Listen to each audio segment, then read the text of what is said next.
మామిడికాయలు శుభ్రంగా కడిగి తోలు తీసేసి ఇలా బాగా తురుముకోవాలి. పెనం పెట్టి ఆయిల్ వేసి ఆయిల్ బాగా హీట్ అయ్యాక ఎర్రగడ్డపాయలు, తెల్లగడ్డపాయలు, కరివేపాకు, తిరువాత గింజలు వేసి బాగా వేయించుకోవాలి. కలర్ చేంజ్ అయ్యేలాగా వేయించి ఇలా తురిమిన మామిడికాయ, రుచికి సరిపడా సాల్ట్, కారం వేసుకొని ఇలా బాగా వేయించుకోవాలి. పచ్చి వాసన పోయేట్టుగా బాగా వేగాలి.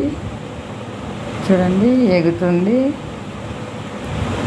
ఇలా వేయించుకోవాలి. చాలా అంటే చాలా టేస్టీగా ఉంటుంది. మీరు కూడా ఇలా ఒకసారి ట్రై చేయండి. రైస్ లేకైనా రోటీ లేకైనా చాలా బాగుంటుంది. ఫస్ట్ టైం నా ఛానల్ చూస్తున్నట్టయితే సబ్స్క్రైబ్ చేయండి. ఇండియా దుబాయ్ వీడియోలు వచ్చాయి చూడండి. వీడియో నచ్చితే లైక్ చేయండి, షేర్ చేయండి.